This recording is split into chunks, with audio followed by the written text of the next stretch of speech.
paramount concerns. There's other issues that other folks have on this. We share some of those issues. If this can be an economic driver, benefit East Austin, it maybe should be cited there. These folks are going to give us a presentation. They're going to tell us what it is, why it costs so much, why it's going where it's going to be, and some other details, and address some of our concerns and questions. So with that, Gerald will take over. Well, thank you, Roger. I think you just about said everything I would say, so no use in my repeating it. But what I really felt like after having talked to Roger was very necessary, and Don and I spoke, I'm sorry to be so informal, council person, Zimmerman. Don's better. Don, well, that's the reason I Just don't call me Donald. That's the reason I tell people to call me Gerald. But anyway, when Roger had called and had started a line of questioning with me, I said, you know, I think what we really need to do and what would be very beneficial for Roger and the group that I know that Roger, I would assume that a lot of people in here, you know, are on the email exchange and get to see what all is going on with a particular line of questions about all sorts of things about what we're going to vote on November the 3rd. And he was kind enough to, you know, get on the email chain and invite you all. So hopefully today will be very informational for you. After we do the presentation, I think what we would rather do is probably do the presentation, hold your Q&A, and y'all, I mean, you know, we've got the room for, quite frankly, as long as we need it. But I really want you all to be manned with at least the information that we are trying to disseminate to the public. Has anybody here seen one of the presentations by anybody? Okay, we've got one, we've got a couple. Hopefully, I think that this thing will be, as I said, informative. When I started looking at this project in the last couple of years, I came back on the court back in 2013, and this had been somewhat, had been in the oven for quite a while. It became very obvious to me that this is a project that's going to take a lot of education for people to really understand what it is that, you know, we are doing, why we're doing it, where we're doing it. The one thing that I will probably correct Roger on one of the things that he said, y'all, we're voting on a very specific thing. And what that ballot language says is what we will have to do with that if it passes. I mean, it will not be something that we pass, we get a 875, a $290 million project, more or less, and then that we can then determine that we might want to do something different with that amount of money. When you vote, it's going to have in the ballot language what it is, why, or what we're going to spend it on. So just so you know, I think the only time that you're going to have the ability to rethink, determine what might need to be done with this will be if it fails. Then, obviously, you know, that's what I consider to be Plan B, and we're going to have to get everybody back together. Then we will have the ability, you know, to have those kind of discussions. I will just tell you that I am supportive of this project. One of the things that I said to Roger, and I think the reason that Roger probably called me, is generally I'm on the same page with probably 90% of the people that I think has some concerns about this, because I'm probably the stingiest on the Commissioner's Court, and that's not to say that I haven't witnessed really some very courageous votes this last go around with us setting our budget.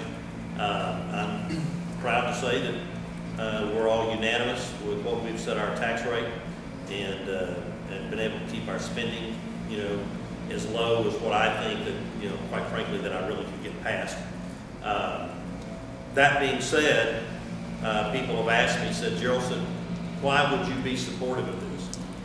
Simply two things. Number one, I am thoroughly convinced, and I think that even Roger has said that probably most of y'all agree. We have an 83-year-old building that we've just about put as much glue, as much tape, and as much gum as we can. I think that number of the people that I talk to say, I can see why we're saying that this is something that we need. That number one. And number two, I think that it is time that we really see if the people in this community are willing to let us move forward. I would not have been supportive of this had it been a public-private partnership, because I just think that it was fraught with too many issues that we could have had that I quite frankly think that I spent more time trying to convince people that in a public-private partnership, the public, in a lot of people's mind, have the ability to kind of get trick screwed when the public and private get put together, even though I think that there's some great opportunities to do some public-private partnerships.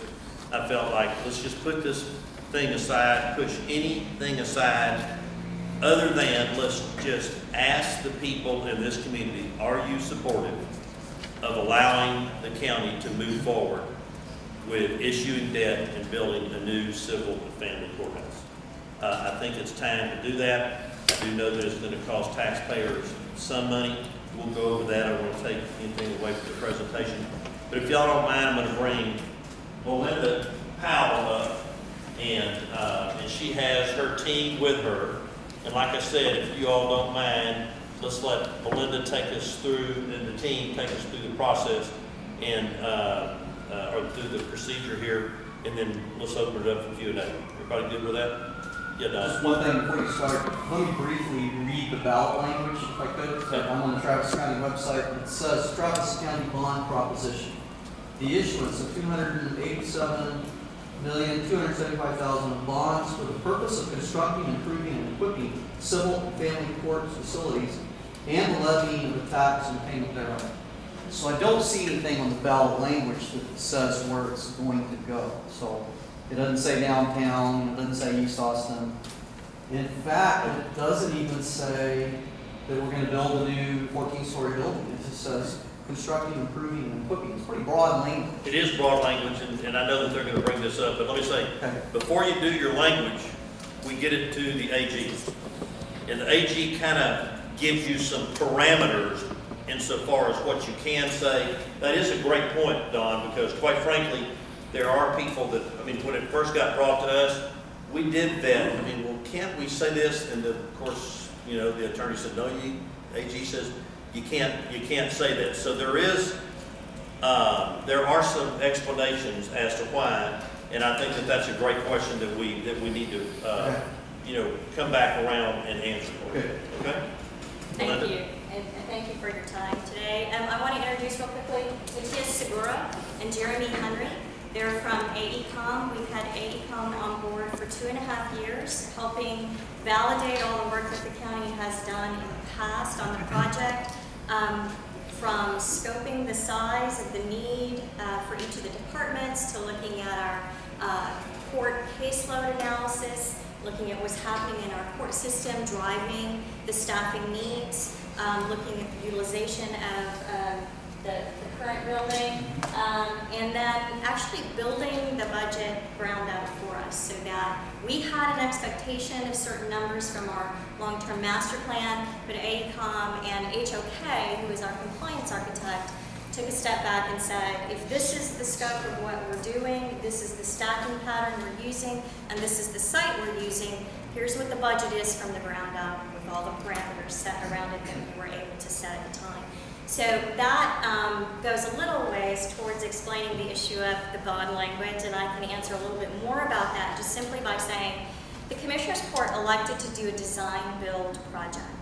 As the Commissioner alluded to, we looked at various scenarios for how to build this project, even looking at whether or not we could do a traditional P3, public-private partnership, where someone would build the site for us, we would make a substantial completion payment, and then we would make some lease payments over time for the property.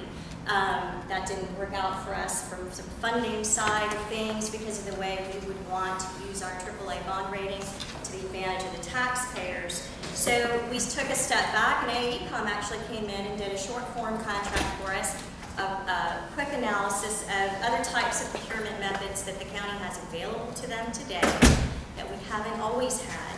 And that included a design build, a traditional design bid build, and a construction manager risk process. And we elected, the Commissioners Court elected to do the design build process. So what that means is everything you're going to see today is a concept.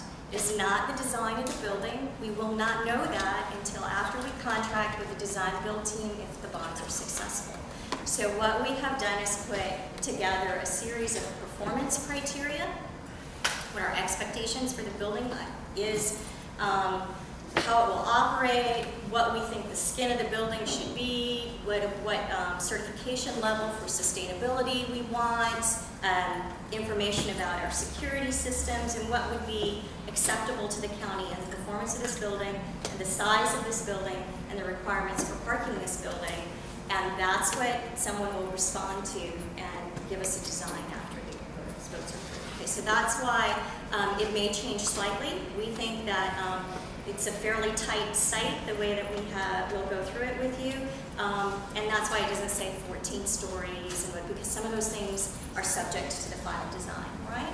So in order not to be in breach of that commitment, not to limit that design architect, if there's some sort of efficiency they can bring to this project, we want the language to be broad enough to cover that, right?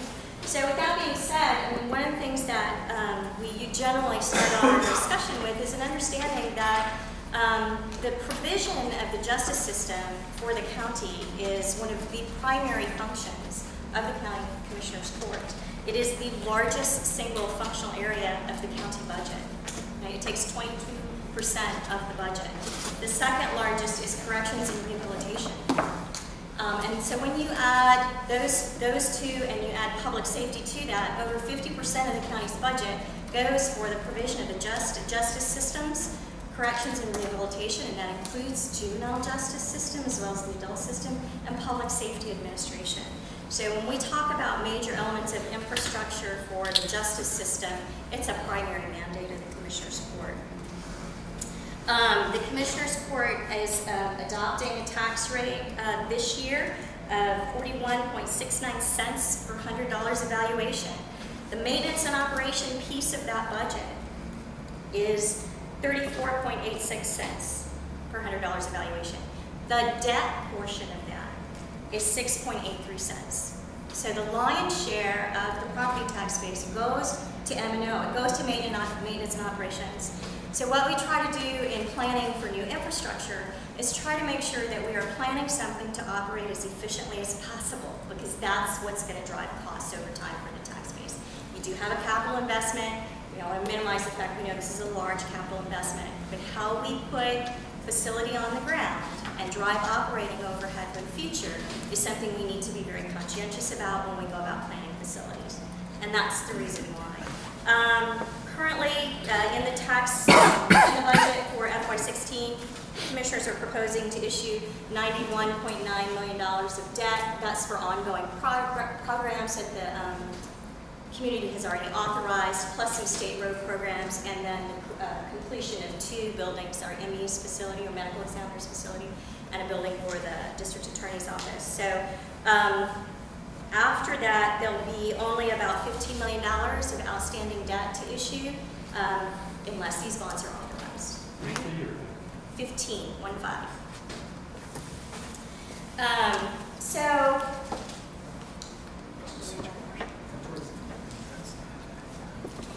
let me switch hands. All right. So this is the Human Sweat Courthouse, the Travis County Human Marion Sweat Historic Courthouse. It's the official county courthouse. It will remain the official county courthouse. This is where all the official notices and postings will occur, even when this new building opens. We are building an extension to our justice system. This building needs to be vacated to be rehabilitated. It's in that kind of condition at this point. It needs major utility infrastructure pulled in from the street, and a revamping of the mechanical systems, the plumbing systems, and all the electrical utility. So our plan is to use the project we're proposing to substantially vacate this building so that it can undergo some repairs. And then we plan to move the probate court, the constable of Precinct 5, and the justice of the peace Precinct 5 back into the building. So this will still be a justice system asset when it's all said and done. This building was completed in 1931, and it has been in almost continuous use since that time. When it was originally constructed, it was 93,000 square feet of space, and it's been expanded over time. I'll talk to you about that in a minute. What generally goes on in this building are general litigation, shareholder lawsuits, corporate contracts, probate, mental health commitments, and state rulings. Districts are state litigations occur here. The school finance case was here. We had some major utility PEC case was settled here. So there's these are general litigation occurs, and then the family law side of the arena, which is anything from adoptions to child custody cases, anything that any cases that are brought that affect the parent-child relationship are occurred in this building. Our child protective services dockets occur here. And one of the things that we generally note is that although there's a statistic up there for the number of divorce cases as part of the filings, divorce cases are down because the marriage rate is down. But the birth rate in the county is up. Okay? And that's a national trend. We're not that different than a lot of other communities. But what it means is that if there are issues related to the care of a child, most of those cases then are resolved in the courts, or those disputes are resolved in the court. Even if it's an amicable resolution, many times it still takes some sort of a court document for resolution of the case, right? We do have, right now we currently have a little over 1,300 kids in the state's care, child protective services dockets. These are cases that you'll have probably seen a lot of press on in the last 3 or 4 years. There's some new statutes related to how frequently a judge needs to intervene in the supervision of those cases. And so those cases actually are starting to take more of the docket time. Yep. So just messing up. Sorry. All right. So you're all familiar with how quickly we're growing. It's not a surprise to anyone. But in 1930, when this courthouse was started, we had just under 78,000 people in the county. And today we have 1.1, almost 1.2 million people that we're serving out of the same facility. And by 2035, we're forecast to be 1.6, closer to 2 million. These trends are not changing when we look at the long-term trend pattern, when we talk to demographers for the state. A lot of things were talked about when we were master planning in 2000 and between 2009 and 2012 about when would we see a slowdown. Did we really think we were going to continue to grow the same way that we had for the last 10 years? Now what we're seeing is we have 20 years worth of pattern that is not slowing the trend. Okay, so that doesn't mean that it might not change, but when we look at planning a facility, one of the things that we want to know is that if we continue in the pattern that we've got, that we have enough facility to accommodate, right? The courthouse was constructed at 93,000 square feet. It's been expanded twice for the exterior. It's actually undergone 3 eras of major renovation, but the footprint grew twice. Once in 1960, once in 1958, and once in 1962. We added space. So today it's about 158,000 square feet of space. Not all of that is usable for the court system because part of that is the old jail space that's on top of the building. That's where our original jail was. Well, in 1930, that's where the jail was. And we expanded the north side of the building because we needed more jail space, and so we enclosed some lower floors, and that added square footage. And we also added a 2-story addition to the west side, the back half of the building, and there's a portico and some things there today, but that added space for the clerks. But our first major renovation was in 1958, and we actually added air conditioning for that. So this is the building that we do want to make sure that It's been well used. It's been renovated a number of times. It was originally designed to hold 3 courtrooms. We have 19 courtrooms in there today. We actually need 24. We added another judge, an associate judge last year, and we did find space for them, but that's about the last time we can add courts into this building.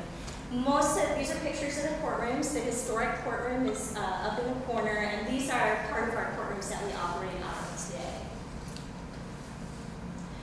So, talking about the site, because this has been a question that a lot of people have. And what work did Travis County do in looking at the site and analyzing where this building should go? And let me start out by saying the conversation about the site for the court system started in 1999. And from 1999 to 2001, Travis County had a committee of elected and appointed officials that looked at what services were in the downtown that needed to stay in the downtown, and what should the county be focusing on moving out of the downtown. How can we better serve constituents, and how can we deal with the fact that we needed a significant amount of new square footage in order to support those services. So with the 2001 concept report, it's a strategic facilities plan the Commissioners Court adopted. The resolution was that the court system should stay in the downtown, and that anything that didn't support the court system should look at moving out of the downtown. And that's the path that the Commissioners Court was moving towards when we started acquiring properties along Airport Boulevard, which we call our North Campus today. When you look at things online, that's what it's called. And we began moving services out of the downtown with an eye towards keeping the court system, prioritizing all of our properties downtown around the court system. In 2006, we actually hired a study of particular sites. There were actually 4 of them. To do a quick analysis of whether or not we thought that a new civil courts building could fit on those properties that the county owned. And at the time, we were talking about roughly a 300,000 square foot building. Okay? We looked at the University Savings Block. We call it Block 126, where the University Savings Building is. It's just to the west of the Governor's Mansion. And the development of that site, we analyzed the capital view corridor restrictions on that site, determined what we might have to do to get relief from those view corridor restrictions so we could look at whether or not we could accommodate the building on that site. We looked at repurposing the Granger building site and the parking garage behind it. That's where the Commissioners Court was at that time. And there was a general administration building, so we looked at that site, closing the alley. There's a carriage house that's got a historical marker on it, so we analyzed that property. We looked at block 107. It's where our San Antonio garage site is. It's right to the south of the downtown jail. We own about a little over a quarter of a block there, right on the back side of Old Ridge Park. So we looked at that site. What could we stack there, whether or not this property would work for the courthouse. And then we also looked at a piece of property we didn't own at the time, but we were analyzing whether or not we should move to try to acquire it. It's a state property that's to the north. It's on 12th Street, Texas State Teachers Association building. We also looked at whether or not our Granger site would work if we were able to acquire the AFL-CIO building that's attached to that site and look at that block configuration. And it was determined that if we were going to use any of those sites, Block 126, the University Savings Building site, was the most viable, but it would take legislative intervention to give us capital view corridor relief in order to build the building there. From 2007 to 2009, the Commissioners Court did have conversations about trying to get relief on that view corridor to no avail. It was not an idea that was supported, and in fact, we had people show up in Commissioners Court to ask us not to do that when we started having open court discussions about view corridors. So then from 2009 to 2010, it was clear that we couldn't figure out where to put civil and family courts unless we really ramped up looking at everything else that was going to stay downtown or move out of downtown, and how quickly we could affect all of those changes. Because every time we ask the question of, this is where this building can go, the site's occupied, what do you do with all the people that are on the site today, and where's that building project, right? So that's the conversation we started with the Central Campus Master Plan. And in 2009, late 2009, we actually went out in constituent meetings and had open forums about looking at various scenarios for county development. again, what should stay, what should go, and where certain buildings worked better in the downtown than others, accommodating the criminal court system, the district attorney, the county attorney, the commissioner's court at that time, as well as civil and criminal courts, right? So, and the jail. Right? We have central booking as a part of our criminal court system, and that has to be accommodated with the criminal courts. So, what we determined through that series of meetings was that we didn't have a site for the civil and family court piece, that all of our assets to the north of us here really needed to be focused on the criminal justice arena. They're in closest proximity to the infrastructure that already exists in the area, which included the Blackwell Thurman, the central booking facility, and the downtown jail. Okay? So in looking at that, that became the priority for the use of those assets. And we started looking for a site for a new civil and family court building. And we actually analyzed a couple of different sites at that time. The one we were successful in an open market procurement for is the site that we're at today, which is at 4th and Guadalupe. So at 4th and Guadalupe is the site that we're at. It's right next to Republic Square Park.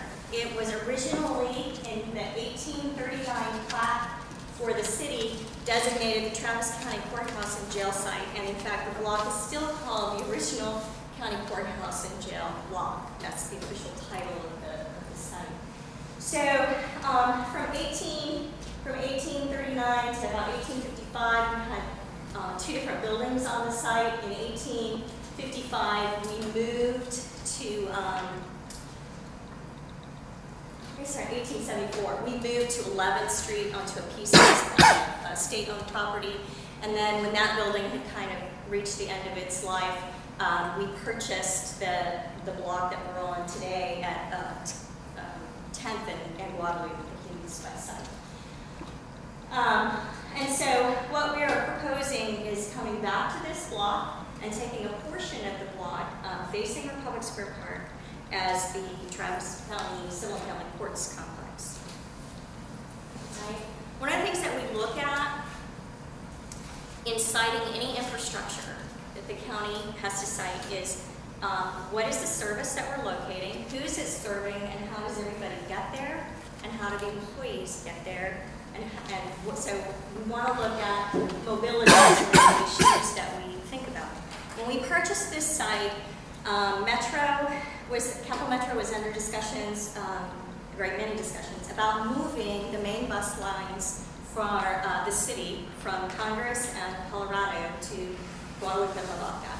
And so it put us in those discussions and acquiring this site one of the most accessible sites in the downtown from a multimodal perspective.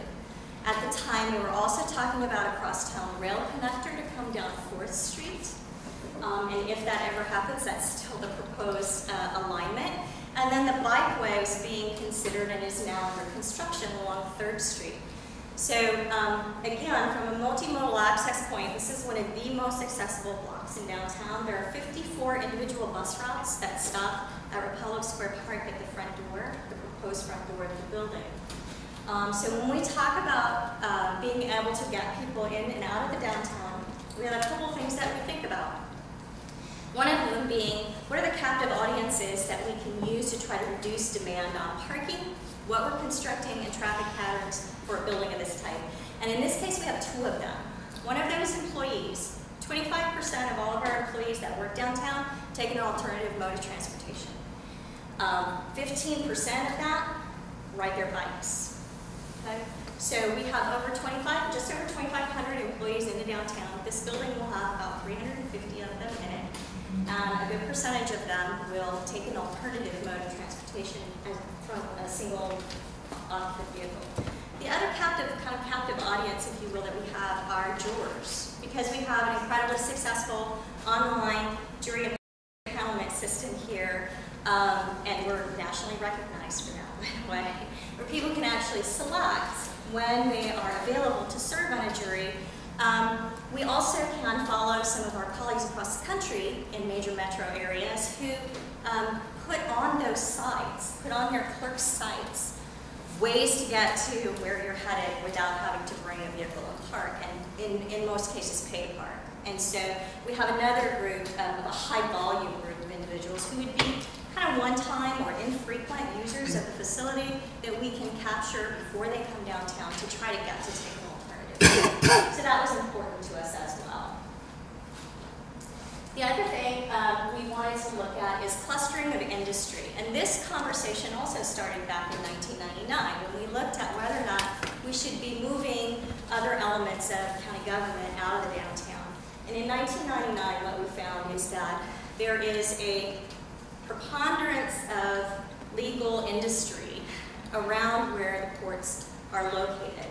And I can't say or won't tell you that that's because county government is here, but we can tell you, Matthias is going to talk to you a little more about it, that because the capital, the federal court, the municipal courts, and the county courts have all been in the downtown since the city was created, that industry is a strong industry for downtown.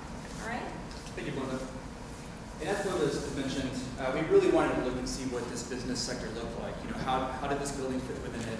There are synergies to be identified between the federal courthouse, the criminal justice center, and also all the other courthouse assets, the Travis County assets down in Waterloo.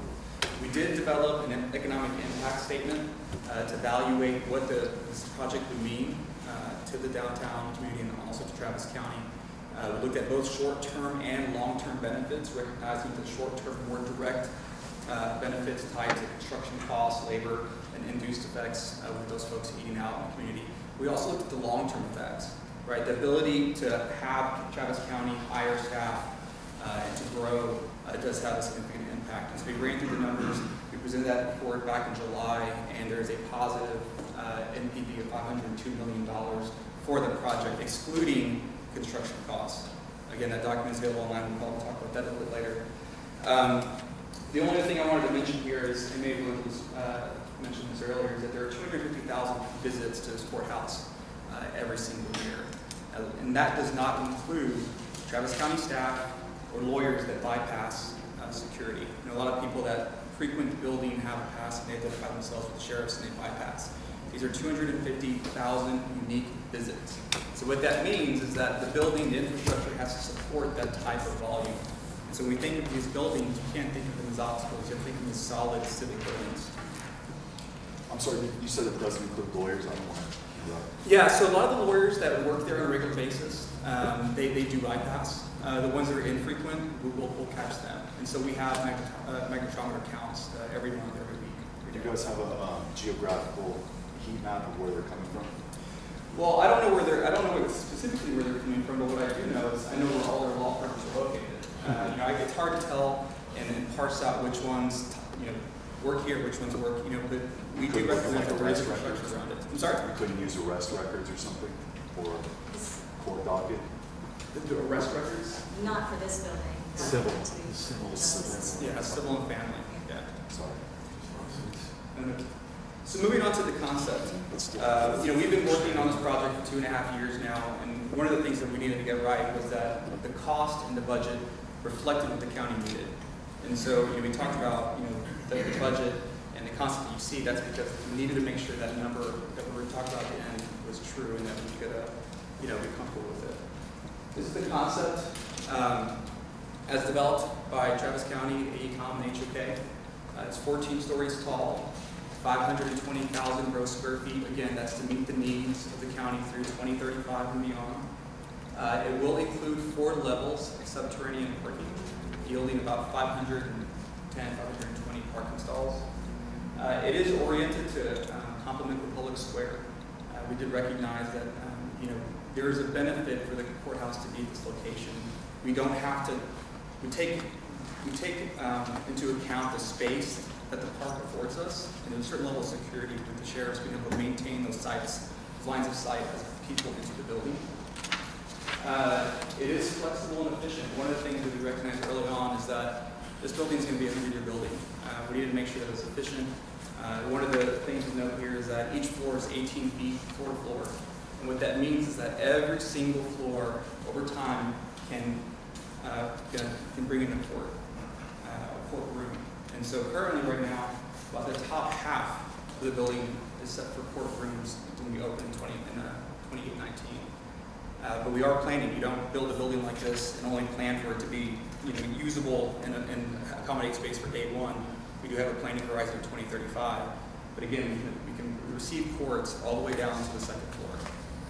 I ask a question. I don't need to go back. No, sure. But you brought up a good point of the 250,000 people visiting. Those 250,000 people visiting each year. How many of that, does that include the attorneys, or are you just talking about the public? No, so some of them are attorneys. You know how many of them are attorneys in that 250,000? We couldn't parse that information out. We don't have it. We have how many people pass through the magnetometer that don't bypass because they do work there on a regular basis. So this is attorneys and the public. And the public. Okay. Yeah, the folks that work in this building, the ones that come every single day, they are not counted in that group. Because they bypass. They do not. So how do you take those out?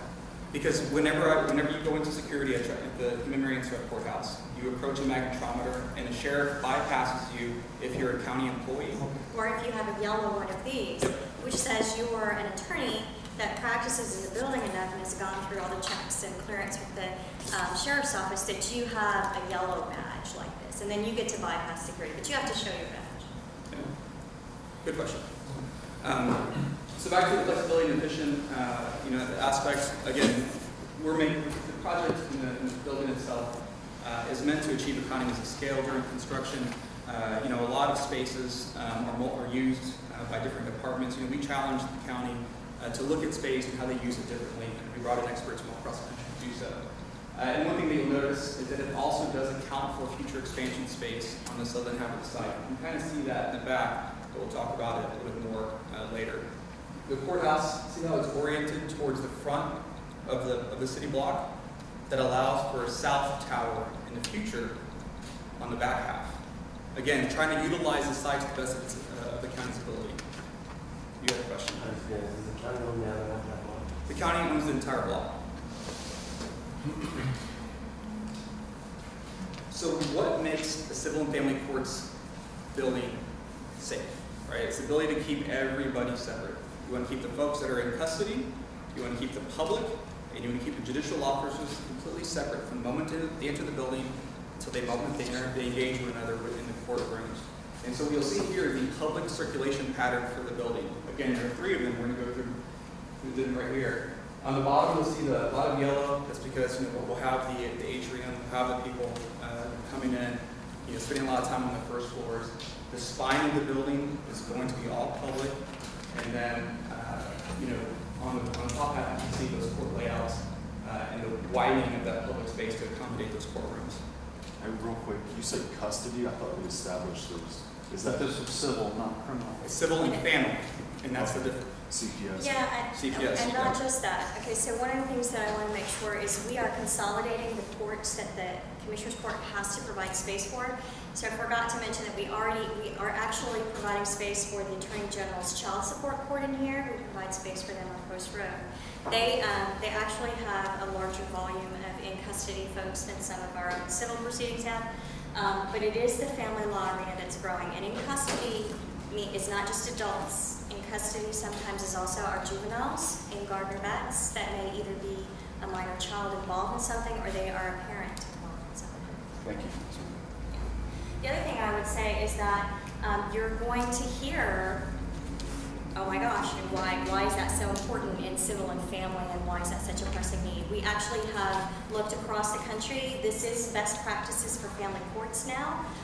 It's new within the last decade. In fact, Harris County is looking at their civil building that they built about 10 years ago. They're trying to hear family cases in that building and have no in-custody movement pattern. So again, thinking ahead, thinking for flexibility for the county in the future, where our growth trends are today may not be where they are 20 years from now, but what we're trying to do is be as flexible as possible in this piece of infrastructure. Okay. That's fairly clear. You can see that right here. See those the red platforms on the top half of the building? Those are holding locations for every pair of courts. You can see the efficiency that as courts get dropped lower and lower buildings, all you have to do is get access to that type of circulation. And then lastly, you superimpose the judicial circulation pattern. And again, it's putting these puzzle pieces together that really truly make a modern, safe courthouse. We hear often about Houston Civil Courthouse and the Tarrant County Courthouse, which is completed. Those do not include the in-custody circulation pattern. There's only 2 circulation patterns. We have all 3. So that creates efficiencies over time in case the court decides to change their mind on how the courtroom might lay out or what types of people might be in there. You can accommodate all.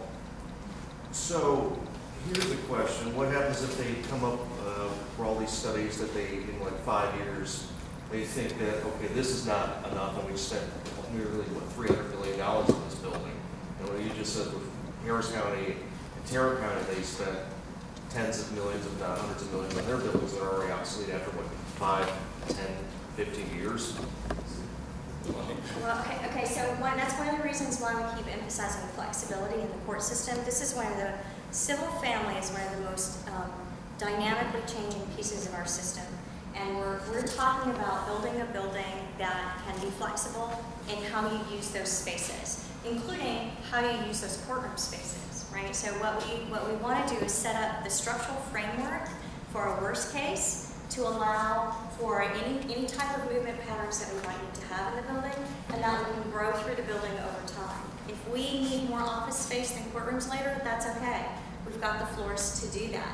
If we go to after-hours functions in this building where we have courts that go later into the day, and so we need more clerk space or we need more judges' chamber space, we have the flexibility to drop those in on the office floors, because you don't have to open up that inmate circulation pattern, that elevator chase. You don't have to open that up on the floor if you don't need it, right? You don't have to build out the holding cell area if you don't need it. So what we're proposing to do is only build out in this bond, in this package, the things that we need to 2025, and that we have shelf space in that building for beyond that, but that we also have those office floors in there, right? We have domestic relations. We have 7 floors of office space. We have domestic relations, the clerk's offices, the county attorneys have some space in there to come in during the day. We have the district attorney's CPS unit that practices here, the Office of Child Representation, the Office of Parental Representation, a law library and self-help center take up 1 floor. We have a children's drop-off waiting center for folks to use so their kids aren't in the hallways. Or if they're not part of a proceeding, they're not in the courtroom, right? They're only in the courtroom if they're part of a proceeding. So all of that space is how we can grow this system over time to have what Matthias was talking about. This piece of infrastructure is a 100-year piece of infrastructure. The south half, if we need more office space, we can build an office building which is less expensive to construct than this type of infrastructure, right? So what we need that has that those secure circulation patterns can be isolated to this part of the site. Okay? Now, we talk about this in terms of 2035 planning horizon because that's what we have to substantiate to the Attorney General's office. We can reasonably expect the county to consume during the time frame that we're requesting those bond payments for, so that 20-year obligation. But the building will live long, it'll survive long beyond that.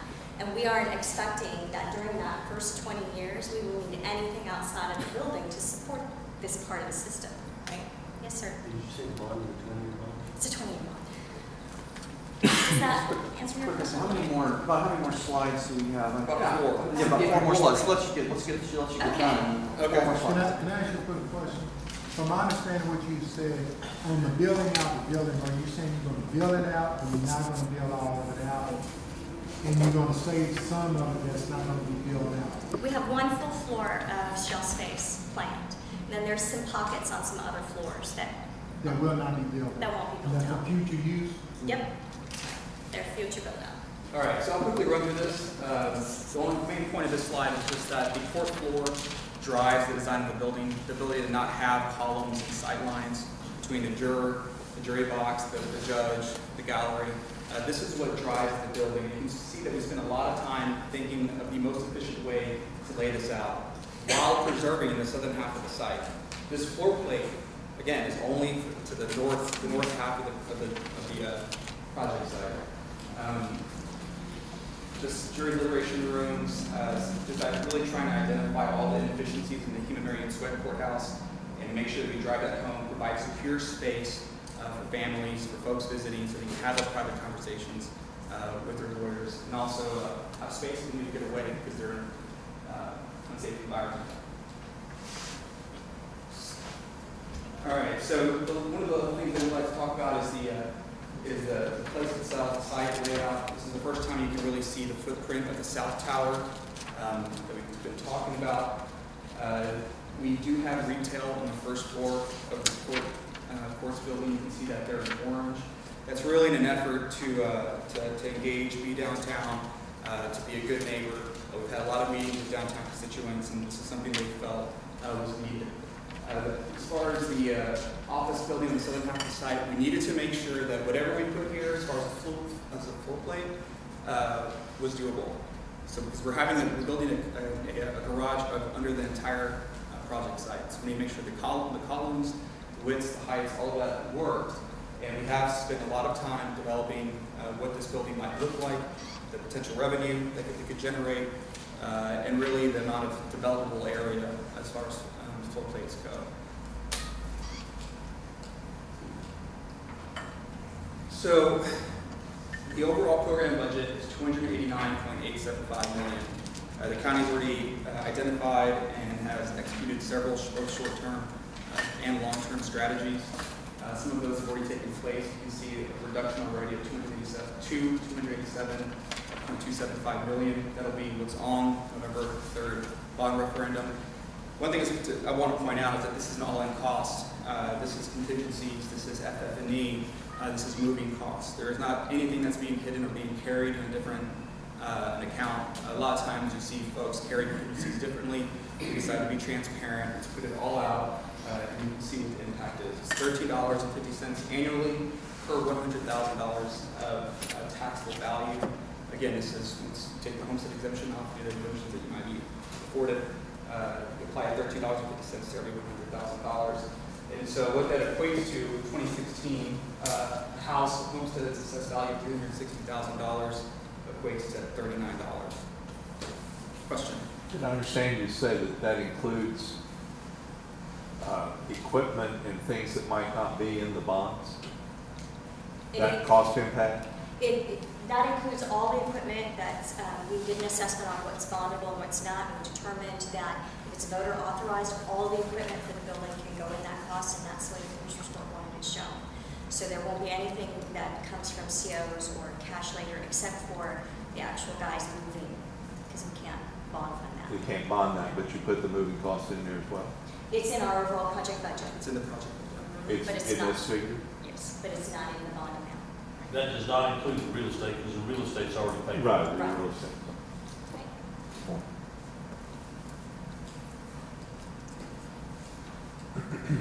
And here we are on to the last slide. Really just wanting to highlight some of the short-term revenue streams that have already been identified by the county, including tax filings. They recently sold the property on the gas station on 11th and 10th Lamar. Those proceeds have been applied to the program budget. So again, continuing to be active and identify different ways to reduce the tax burden. One of the big ones is the court has approved Travis County to continue to investigate the monetization of the South Tower. We've had several meetings with developers. We've done an analysis. We're comfortable that the development community would find this an attractive offering. And so there are tax revenue opportunities and lease revenue opportunities to the county that will also go to potentially helping offset some of that tax burden. And that's, so in our longer term strategies, things that unless the project is successful and completed, we can't calculate for you, but are part of the charge that the court have for us moving forward is to determine what we can bring in, what we can legally bring in lease revenues that are in the courthouse, right? Which is perhaps that shell floor, whether or not we offer that as lease space, have that built out and generate some revenue until we need it. On the retail areas that you saw, there probably would be some sort of shared relationship, so we should see some ongoing benefit for the time frame associated with those contracts for the retail space. In addition to that is ongoing evaluations of underutilized properties where we may choose to ground lease for development some of those properties, and how That revenue comes into the county coffers, and county commissioners court allocates those funds to offset tax burden. And then the other one is the parking revenue from this venue, because evenings and weekends parking revenues we're estimating are in excess of $1 million annually, and they have earmarked that revenue to really look at reducing tax burden. Yes, sir. You said that the underlying land is already paid for. I mean, are we still paying for it? Is it already paid? We did issue taxable COs for that. Yes, we're still Did paying. issue what? We did issue taxable COs. Certificate of obligation. Right, certificates of obligation. Non-voter approved there's debt. not paid. It's non-voter. Well, so It's not- what's the payout on that for the taxpayers? Because that's, I mean, I'd like to know the total cost to us. We purchased that site in 2010, so I would have to look up what the remaining balance is. But when I gave you the figures of what we're issuing for this next year and paying out, did I give you our total outstanding debt? I forgot to give you that number. Our total outstanding debt for Travis County is $695,793,731. It's Say it in again, that number. please. $695,793,731. But do you remember what the purchase price of the land was? Yeah, it was just under $22 million. Just under 2 million? 22. 22 million. 22. Yes. And that, the $695 million, does that include all the COs, all the debt instruments? Yes, it does. Including our state highway funds. What's the population? Sorry. Beg your pardon? The population of Travis County? 1.2 million, 1.2. 1.6 in 2035. On the parking, so is parking just going under this proposed courthouse, or is it going to use the entire block, including the second? We're using the entire block. All right, so now then so you have one building, you're putting 500. There's potential for a second building there. Yep. Yet you're asking people to utilize the same No. parking spots? No, not. What we're asking is to develop a procurement process that allows Travis County with the design build team to engage a developer and construct both of them simultaneously. And then if there is an opportunity to develop more parking and subgrade, potentially up to two additional decks, the developer would pay for that, as well as podium parking on the southern half of the site, in the tower itself. And with that, using a 2.6 parking stalls per 1,000 gross square feet ratio, you can park it. It's manageable and it's bankable. So we are providing additional parking if the teaming partner is there. Is there, right? So the first test is to see if someone wants to team to pull out of the ground simultaneously. We do think we've had some favorable response to that, and we'll issue. So then the 500, give or take 500 parking spaces is a minimum. It's a minimum. You think you may be able to partner, but not in a private-public partnership, Right. to get additional spaces. How many additional spaces are you looking? It was, it's about It'd 200 be, per level. yeah, it'd be 750 podium parking with an additional 200 per level, so another 400 below. Which gives you, which should give you sufficient parking to bring the site up to about 1.2 million square feet of space. And there are lots of different numbers talked about. We've looked at what kinds of scenarios that site could potentially offer, what's bankable, what is physically possible to construct with parking issues, and what kind of revenue generations those things look like. So we would be expecting the building size, that the potential office building could be anywhere from. Yeah, we approached the analysis from an 8-to-1 FAR up through 18-to-1 FAR, recognizing that the limiting factor is parking. The developer is not going to go after it unless he can park it. And so we've got feedback, and we essentially developed several scenarios, but a minimum 450,000 gross square feet up to 610,000 gross square feet. Since you've characterized the use of the facility as well as the revenue to some degree from using the parking for secondary application, are you going to charge the people that need to access the court's parking? Is that into the mix of things? If I'm a plaintiff or a defendant, am I going to have to pay to park to go to my court? It's not contemplated this time. That's a policy that the Commissioners Court will have to adopt. What we have assumed so far is that it would be very similar to how we operate 700 Lavaca. If you're here on county business, people can validate your parking. If your parking is someone who's using a different office building, you would pay to park. So we haven't factored in day use because we don't know what that mix would be. We would have to kind of analyze that after something opened to see what the revenue streams are. Continuing on that thought, you're talking about some retail and some other things that are going to consume some parking. Do you project having adequate or perhaps an excess of parking to make it easy for people to access their court systems? We have provided in the scenario for 500 spaces, right, for the 500 parking spaces. We have to meet a challenge with the Attorney General's office again that we can reasonably expect to consume that. And so what we are showing in our analysis is that over time and growth with some fairly conservative bus ridership use and things, that we'll have about 200 spaces open for the public at the outside window of county employment there. So when we start, we'll be using less than half the garage.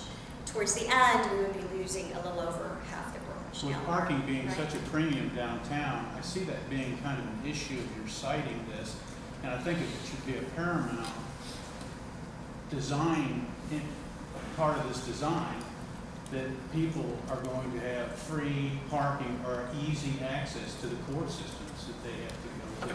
This creates a burden on the public if they can't. I mean, this courthouse that we have now, it's a nightmare to park there. And I realize they validate this, that, or the other, but they've closed off the parking garage. You're always fighting for these on-the-street spaces. It's not accessible. And this thing needs to be accessible. I mean, if we're going to design it, put all this money into this thing, it's got to be accessible first and foremost of all things. Because a lot of these folks that are coming to these family courts, they don't have the money to be paying these large $10, $20 a day and they sometimes have to come to these courts over and over and over, and it's a burden. And I think y'all really need to think that through in the design of this, and not just, you know, oh yeah, we got all these extra, we're only using half of this, and then the next thing you know, you got a bunch of staff parking, you got everything's reserved. The people that need to access their court system can't get a parking spot, or if they can, they've got to pay a lot of money. That's one of the problems putting this thing downtown. I'm not trying to be a, you know, and we totally agree with that. The issue is what we can reasonably expect to fund to overbuild and have the AG authorize is not economic development. It is within the purview of what it is we can construct with these bonds. So we've done a couple of things in relationship to that, because we do understand that if staff are parking here, we're going to continue to consume parking. And so a couple of things have gone into play. The Commissioner's Court has already authorized and put in place a zone parking concept to try to mitigate how much parking staff consumes. And so the first time in 20 years, we're parking all the county employees, so we're not competing on off-street. You're right, we offer no public access parking around our court system today. We don't have it in the system. We're trying to open it up. We do have a little bit that we're looking at from zone parking, but it's not sufficient. So well, I saw in your slide there, it's like you're leaning a lot on this public transit and people riding by. That's not going to materialize. I mean, we talk about that stuff over and over, but you know what? People don't use public transit that much in this town, and the folks that are coming to these courts, they got to be there at 9:30. They can't count on a bus that might come out there to their house way out in the county to get them there on time. This is, I mean, I don't want to labor the point, but it's kind of a big deal to folks that are in. That's right, and so the things that we can control really have to do with the staff side. As we talked about before, how do we encourage people who are one-time users, they're not the people who are frequently coming to court, they're people who are infrequently coming to court, to not drive their car. So we have looked at relationships, and we'll have ongoing discussions with the city about at the point where we start to see a lot of pressure on public demand versus employee demand, that we look at whether or not we have another relationship where we park staff off-site. In the early 2000s, late 1990s, we parked all our jurors at Palmer Auditorium. And it was hugely successful, and the jurors really appreciated that. And we heard a lot about it when it went away because they were redeveloping. Well, now there's the Long Center Garage. That is an event garage, so it's overbuilt for day use, right? And so that is a place where we can look at ongoing relationships relationships to make sure that people have the benefit of the parking that's at the site.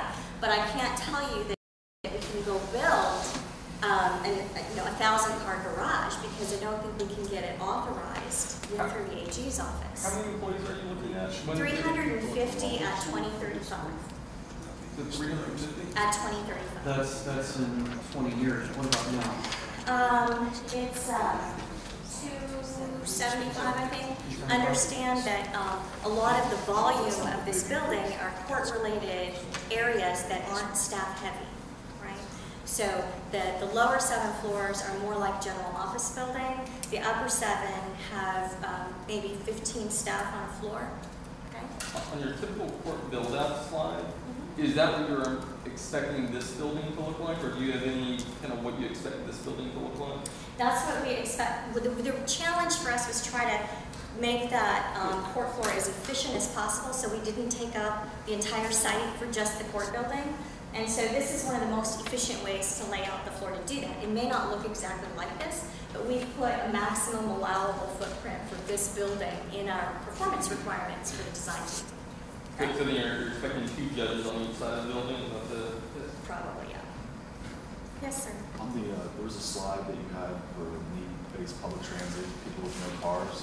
Yes. Could you address, I guess the east side looked like it had a lot of people with less than 1 car.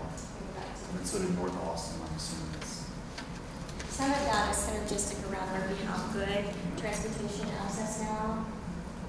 So like East Austin, I see, I think that's probably one of the darkest areas, and then North Austin as well, all East Austin. These are the percentage of 0-car households, so those are between 1 and 5% of the households are 0-car. Where you can see where transit is starting to have an impact are those areas that are very bright orange, and a lot of that's synergistic from where we actually have transit nodes today, right? It goes back to what you were saying. Where it exists well, we can access it. Where it doesn't yet, we have issues with that, right? So I have one question. He was, Matthias was addressing where the, y'all did look at other locations. Did you have in mind anything on the east side of Austin? Was that ever seen as a feasible place to study? We have recently looked at more suburban. Cost-wise, it's relatively the same. The issue is that instead of about 2 acres, you need closer to 20 because we want to be sensitive to the type of environment you're moving into, so you're not going vertical, right? You're more horizontal. And so Matthias has done some work on that. Yeah, I mean, I can elaborate on that a little bit. We did look at that recently, and there are significant differences, right? You build lower, so you have more skin, but on dollar per square foot basis, you're around the same, right? Because you have the same type of infrastructure. Where you lose it, you lose some of it on parking, because now you're providing more parking. So before providing 500 stalls, we're probably going to provide 750 for phase 1, and then so on and so forth. We have to provide stormwater retention facilities. We have to provide different types of access and improvement, clearing and grubbing. And so, the site that we're currently at, the concept, it's ready to go. The infrastructure is there to support a building like that and that amount of volume. Now, what the difference, in my opinion, where it really makes an impact, is the ability to build later on, build an office building at some point in the future. Right now, we have an opportunity to have a developer build a tower. They would lease it, pay payments to the county, and then when the county is ready, they could move into it. And an alternative out in the East Austin or elsewhere, where you don't have that same type of demand, then the total construction goes on the burden of the county, right? The county has to build that infrastructure, whereas here, a developer would build it and lease back. So that cost delta is really what the challenge is. Have you calculated how much in tax revenue you're going to be losing over the 20, 40 years? How much is that? Well, I'm not going to say losing. So there are a couple different things that we did. What he means by that is if you sold the property, because a lot of people say the highest and best use is residential tower because it has no height limit. Well, we actually challenged that and found that that's not the most, that doesn't generate the most income. What generates the most income is mixed use with office. Well, the challenge is a lot of people. What is your dollar right now? $300 million. It's not $300 million. We have to look at it from a purely constructability. Could you build that on the site? And the answer is you cannot get to that volume. You can't get to 25 to 1. And one of the reasons you can't get to it, if you put me on the concept slide, is because there's a park overlay that sets back from the historic Republic Square, right? It's 120 feet tall, 60-foot setback. What that means is no vertical infrastructure can go in that envelope. It's private development wise. Does that make sense? There's a step. Say it one more time. No, it doesn't make sense. Okay, it's a City of Austin, actually, historic park setback over. It's essentially an overlay at 125 feet of elevation. The building is set back 60 feet. Okay, so when you look at the total developable area, and if you're building a building that tall, you need the core to actually get set back further in the building. Yeah, what you're talking about right there. See how you have a vacant space in the back? Yep. Just take that whole building and shift it Listen, far back. they're saying you would do 2 towers. Well, even if you build it as one tower, But private development still has to push back, which means the core has to push back into the middle of the building So as well. Travis County doesn't have to comply with the city of Austin No. ordinance. Don, you need to do something about that one. So before we leave that thought, so we have 25 to 1, right? Well, what's the limiting factor? We just talked about is parking, right? Parking residential at 1.8 to 2 yields 25 to 1, 1.9 million square feet, which is what that is. It's an excess of 2,000 parking stalls, right? And so when you get, and you're not going to typically build a podium above 10 levels. So you have to go below grade. So there are a lot of constraints, but ultimately it's parking. So when we went through the analysis, given the fact that there's a park overlay, given the fact that we can develop 25 to 1 or 18 to 1, a mixed-use tower was going to be best use. It was going to yield about $6 million annually to all taxing entities, over the course of whatever duration you want to look at. Yeah. Now, before I leave that, let me finish this thought. So now in our concept, we're essentially taking some of that back by developing the South Tower, right? Because now we're developing, it's going to be in private hands, it's going to be able to be taxable. And so the difference is not what, a 25 to 1, 1.9 million square foot building has against the courthouse. It's what 1.9 million square feet, which isn't really what could be developed there. It's more like 1.4, is compared against our concept, which includes the South Tower and the courthouse. And in our schemes, we can generate about between $4 and $5.5 million annually to all Texan entities. What are the property taxes collected on the Austonian and the W Hotel? That's what here too. And we have that. Because this is what was interesting is what we found was that in your residential valuations and the sizes of your residential, given your parking, you're actually netting less in that high grossing space than if you back this up and start looking at it as a mixed use with more office than residential. It still had residential in it, but a mixed use, because you have less parking demand on the office side, right? Your ratio for parking goes down, and so you can maximize the site better if you keep it a truly mixed use type of project. Well, that's what W has. It has an office component, hotel component, Yeah, so the entertainment component, and a condo component. So But it's assessed as residential and hotel. Okay, so the hotel component of that is 244,000 square feet, and the residential is 278,000 square feet. Right, so it's roughly the size of what we're talking about for the court structure, right? That building, But, right? And they do. There's $6.5 million a The year. W is paying $6.5 million. $6.5 million a year. That's what the W is. And that is the most of any building. Yes, we do have the Estonian. These are the 20.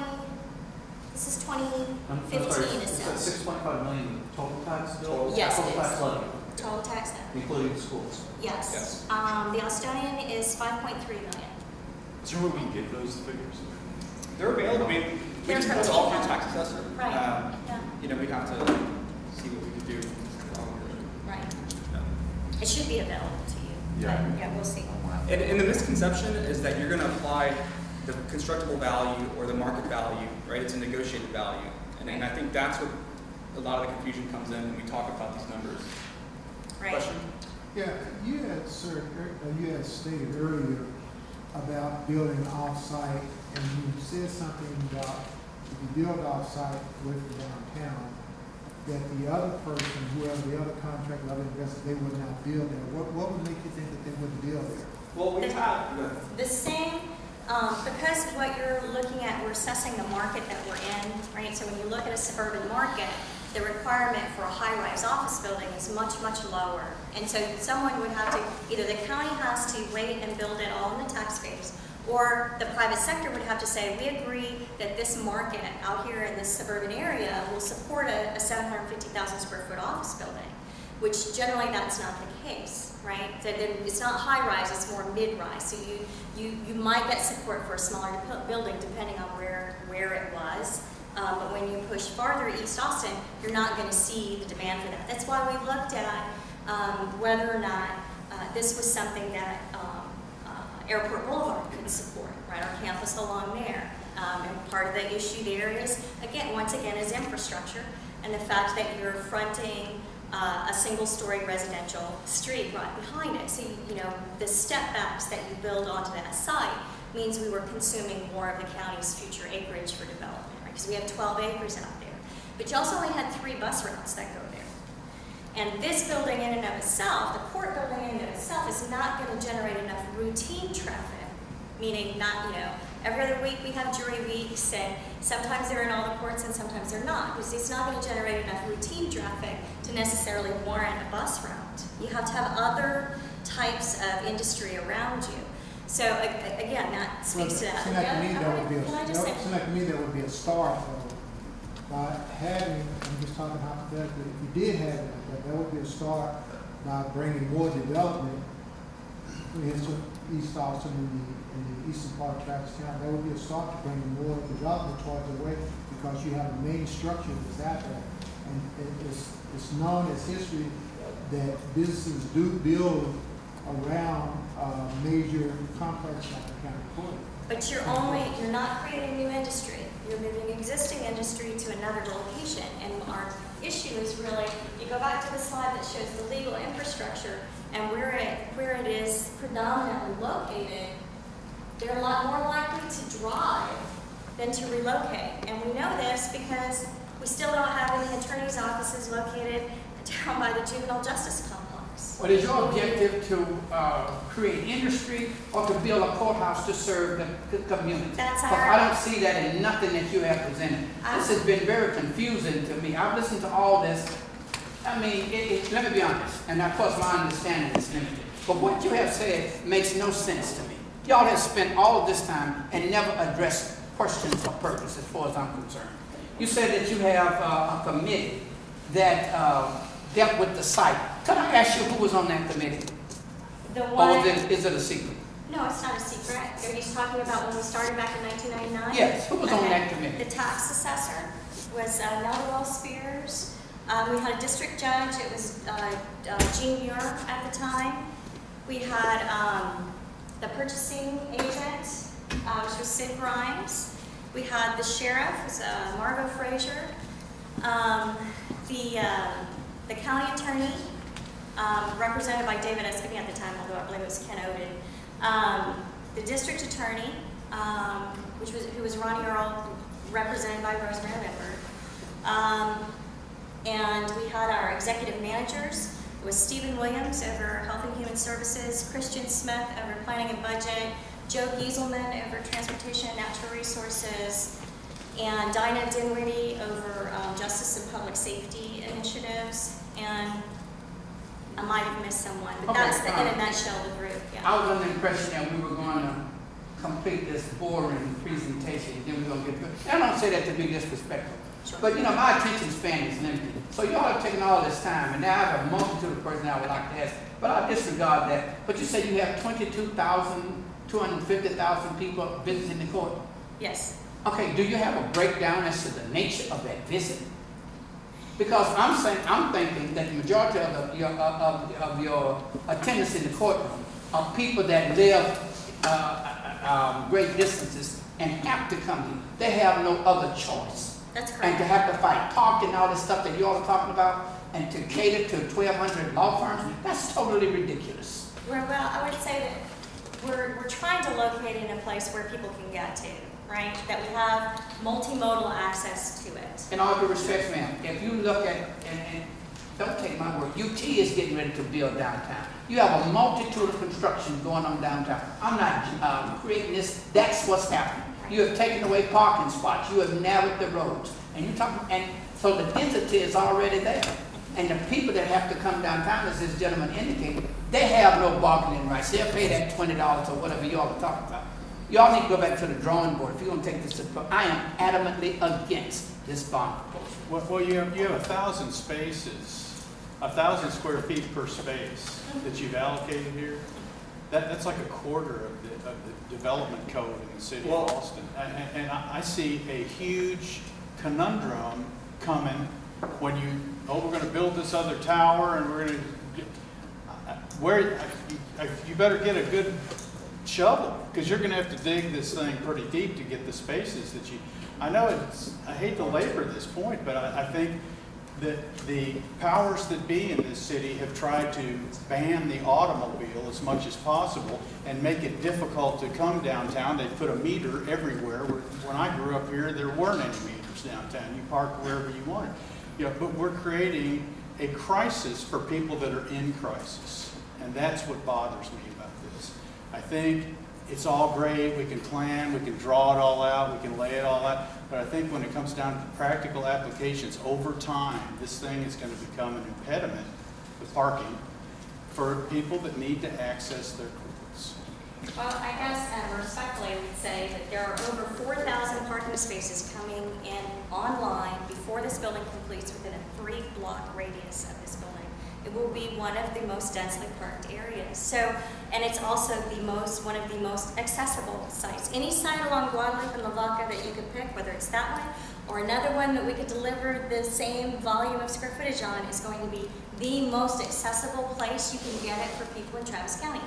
And that's because of the Capital Metro routes. It's not for any other reason, because that's the transportation system. But nobody rides Capital Metro. Only a couple percent of people ride it. Well, let me make sure I understand about the parking space topic that Roger brought up. It sounded to me like you have designed the original building with more parking spaces than you estimate you would need, even if you weren't on a bus route. That you're trying to maximize it to the extent the Attorney General would even approve that. Am I wrong about that? No, that's absolutely correct. You've got enough parking there for cars, for the courthouse, in the building. For everybody? It's for employees and some portion of public, That's what I want to clarify. You're know. saying it's only I've just got another question, if I can follow up. Would you explain clearly then the volume of parking spaces that are available are sufficient based on your analysis to handle the public's need that would be using that building or not? We cannot park with bonds 100 people for 33 court on a Monday at this site. It would be 100 people times 33 courts. That's just if the jurors are all coming and driving a car. You can't park that. It's not physically feasible. So what we looked at was, what can we overpark? We looked at the structure of the site, we looked at what's cost effective, we looked at dewatering of the site, and we looked at what would the AG allow in overbuilding. We're building more than the employee demand is. And if you're able to do the private sector's other tower, Right. you'll pick up even more parking there? Yes. There's opportunity. Will that be more parking than would be needed just for the second tower? In other words, will it help to add for the public park? It will be parking based on code allowed for that building, and we've been using the maximum code. Right. So And then yes. my final question is about on the issue of cost. I thought I heard you say that while people may have to get a ticket when they go in the garage, that people who are participating in the court system, there's been no policy decision by the Commissioner's Court to charge them without allowing for validation of their tickets. Is that right? That is correct. And in terms of your finance plan, have you assumed that the public will be paying for parking and work that in as part of your revenue? We have not calculated any day use parking in. Good. The other thing, just one more thing. So there may be free parking for the participants in the court system, That we would. to the extent that the building will accommodate that parking. That's another issue. That's right. Okay. Okay, you had said, and I just want to get some clarification, I think I may have understood what you were saying. Right in the earlier meetings that I went to, hypothetically, you said it was 513 parking spaces and an additional 38 parking spaces for the security of the judicial people like the judges. And out of that 513 parking spaces, 300 of those were going to be for staff parking, unless you get some off-site parking, and then those spaces will become available for the public, correct? Right now, as it stands right now, without the off-site parking, you only have approximately 213 public parking spaces for the people to come downtown.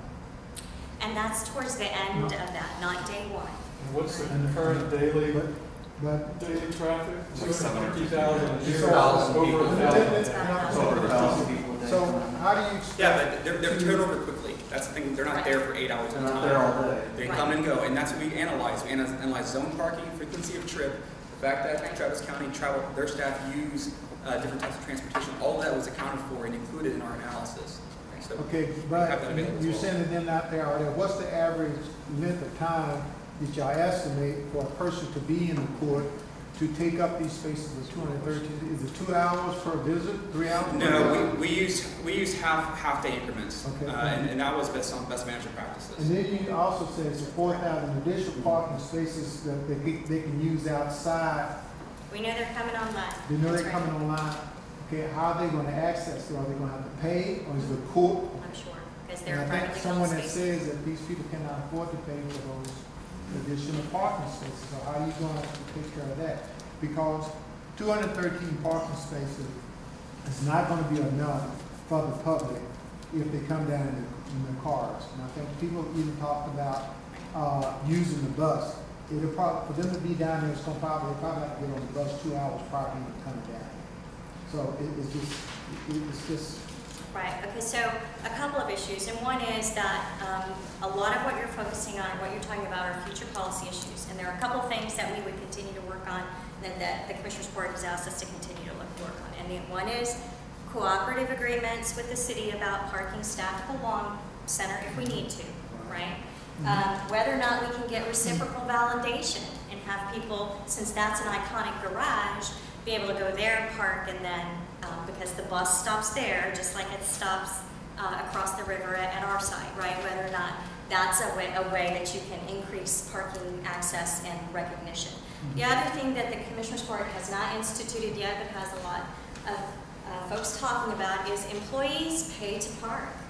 And that generally drops your demand for employee parking as well, because they'll take an alternative rather than pay to park, right? So those are the mitigation things that we can do to look at this over time. We do know that, as I said earlier, with remote juror parking at the Palmer Auditorium, which is now the same event center, it was very well regarded. It was easy to get to. People thought, that was a good way for them to be able to have their own vehicle if they were released from jury duty, right? So what we're saying is that may be something for an employee use as opposed to a public use, but they're all things that have to be monitored, they have to be managed, and the policies have to be approved by the Commissioner's Court.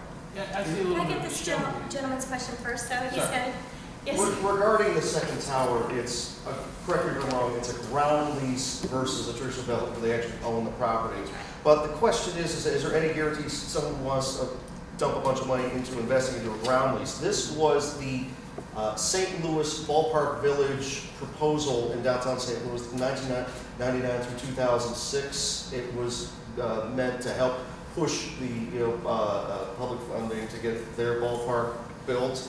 This is what ended up being built, a two-story building 7 years later. So for pushing these records, saying we're going to have this big, huge building to help subsidize this thing, and then the end result is nothing gets built for years and years and years, and what ends up getting built is much, much less. I mean, isn't that kind of bad faith to tell the voters? It's like, oh, don't worry, we're going to have this big, tall building, help subsidize this building, this big, tall building never gets built.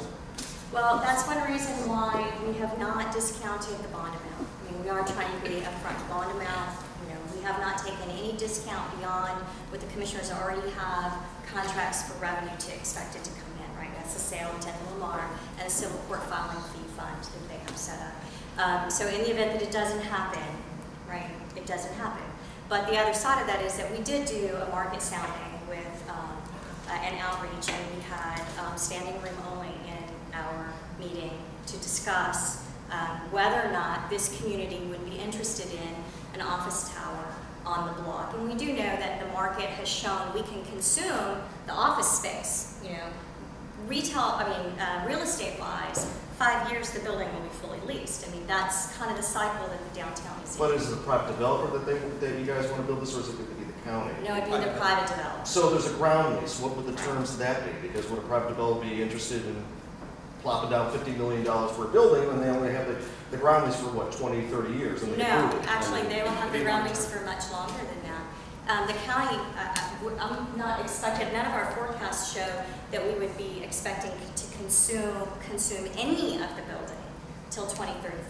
And then it would be smaller pieces at a time. So it's not the whole structure. That's a follow-up to my first question from Right. 30 years ago, where you said that you're going to be building in all this infrastructure for judges and containment in the non-courtroom floors, but by the time the county utilizes it, it'll be 20, 25, 30-year-old infrastructure. Wouldn't they have to be all torn out and replaced anyways? So No.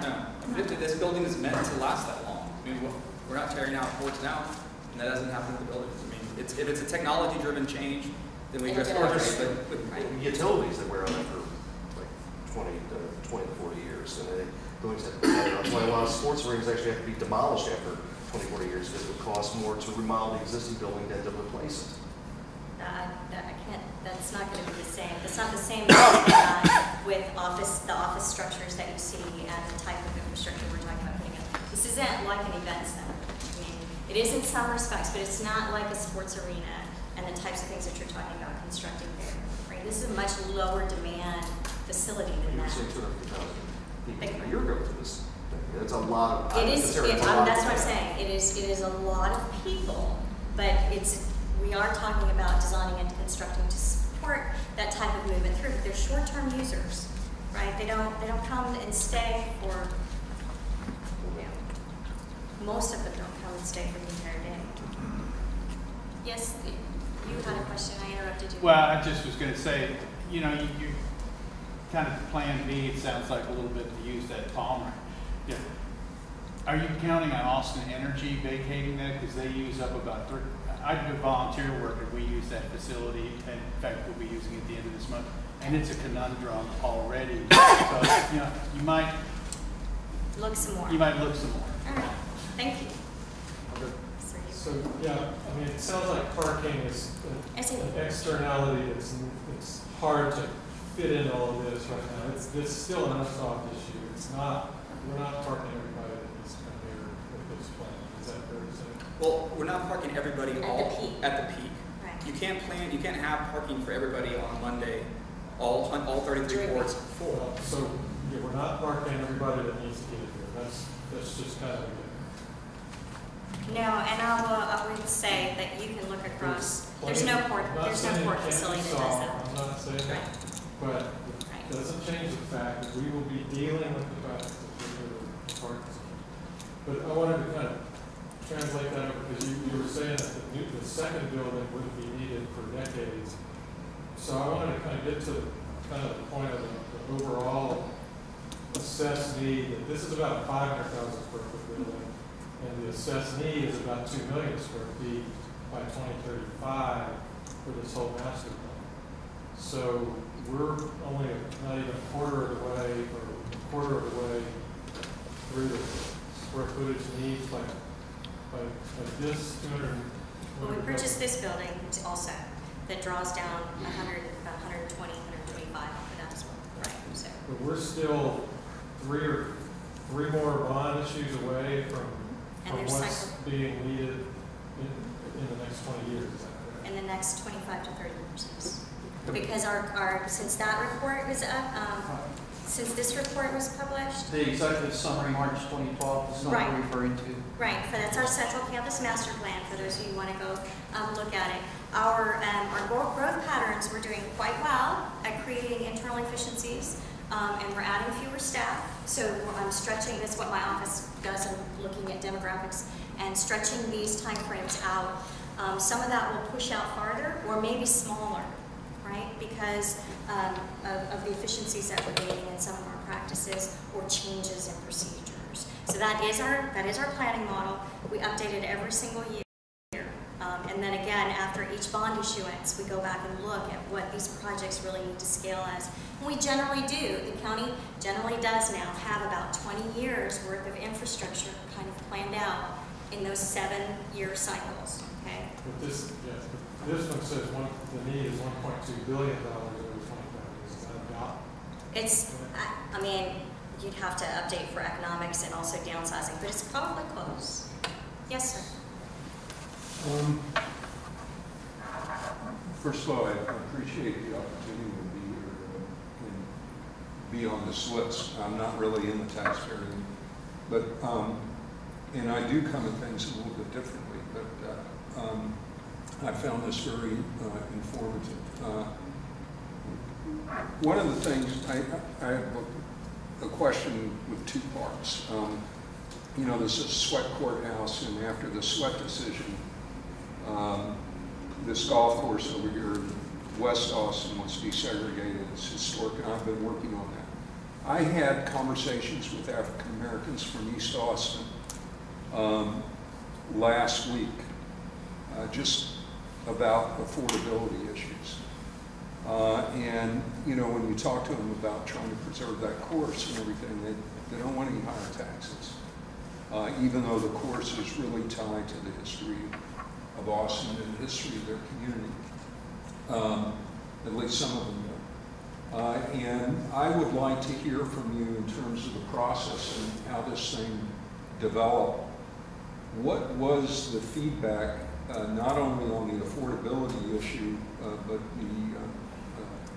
the accessibility issue from your lower income minority community and from the African American community? What's left of it in Austin? I think it's like 8% now after all this gentrification. What has been the feedback that you have gotten on this?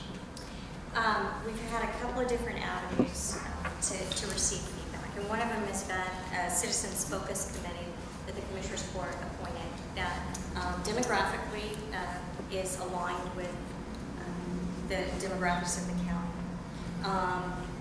Affordability is a big issue, and we spent some time going through an exercise about understanding what all the services were in this building, what the proposed location was, and how people get here, what the price tag was. Right? So we started out with that committee working for almost a year about what should be in the building. Are we right about what should be in the building?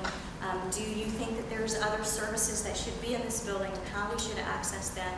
A lot of conversations about that. And then we went through an exercise of, this is the price ticket, and these are the things we can begin to take off of this project in order to help with that affordability issue, and how important are each one of these elements to you. We went through that exercise. The end result would have been if you accepted everything that was on the table, including reducing the size of the project by taking some of the services out. You moved the needle about $20 If you do everything. overall. If we did everything, that meant no parking, none at all, because that's a big cost element to this project, is this parking. It meant taking part of the services out of the building. We also looked at No expansion space. no expansion space in the project, because that was a shell floor. We pull that out, what does that mean? And the committee unanimously supported moving forward to the Commissioners Court with the project that we had and the price proposal that we had. That's when we went to the court and recommended the bond amount. Since then, in public outreach, affordability has been a big issue, but we have had little or no attendance in our East Austin outreach. Little or no. Yeah, it's sorry, are you too, sir? Well, can you flesh out what that outreach has been? Just We have, starting in January, we've been everywhere. We've got over 100 folks that we have spoken to. 120 different organizations. Right, including the various chambers. We still have the Hispanic Chamber to go. And we've had, starting in August, we have had a series of town halls. We have 3 in each precinct where we're there for 2 hours on a Saturday morning or a Wednesday evening, depending where we are in the county. And again, some of them we've had 2 or 3 people at, some of them we've had 20, some 2, we had nobody show up. So it is, in some cases, it's not, this issue is not resonating enough for us to pull in good feedback. So this is very helpful. I mean, I know you're bringing up a lot of the same issues that we struggle with, that we know that are out there. And we still have work to do on some of them, clearly.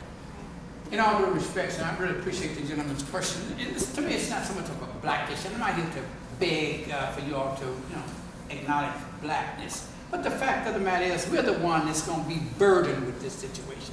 And in reference to his question, and this is where I have difficulty, and I shouldn't be attending things this sophisticated, because I have yet to hear you mention what input you have received from the blacks in reference to this situation. I'm getting input all the time, and I'm not an elected official or anything, but I won't belabor the point. But if I may I just need to ask you this, and maybe we should direct this to Commissioner Daugherty. I'm reading that you all, I say you, and it may not be, but Judge Dietz has been hired at $85 an hour or something. To me, that's a conflict of interest. Now, I don't know if that's something you all can address. This is why you don't have a lot of black participation, because, the perception here, if nothing else, smells. He's getting retirements and everything else, and of all the people you go to him, and he has been one of the ones with all the documentation, he's been one of the ones that have pushed this court. Now, if that's not a conflict of interest, my rationale is definitely limited. And it may not be you all. But when we see these type of things over and over, now, why come down here? I mean, this deal is already cut. Judge Livingston is the local presiding judge. She's the local presiding judge over all of the district courts. Felt very strongly, as did the other district judges, that it would be less expensive to hire a judicial consultant than it would be to have visiting judge hours to pull one of them off the bench to represent the judges in part of the meetings that would be coming up. The selection of the individual was that of the district judges. So I'm not sure that Commissioner, I don't know if you have anything more to offer on that issue, but I will say that all of the district judges have been very involved. The civil judges have been very involved from the very beginning of these discussions about the site. Some of them were not aware until we purchased the site in 2010 about where the building would be, but that doesn't negate the fact that they participated very extensively on identifying the need, what they think their systems need, how flexible they think their system needs to be, and they do strategic planning every year about changes in court operation, even preparing if the bond passes or not as to what it is they're going to do with the judicial system on the civil and family side. So there are some judges that you could reach out to ask some questions if you'd like. I can't represent all their opinions for you, but I do know that they work very hard together. Well, in that regard, when she brought it up, I have attempted to talk to some of the judges and have been told that they have been advised by counsel not to discuss this. And I'm going, I've even attempted to talk to some commissioners, and they informed me that they cannot discuss this until after the vote. So here again, what I'm hearing, I've attempted to do what you said, and I have been buff about it, so I can't talk to you because of this. And this is an arena I don't think the judges should have any input in at all.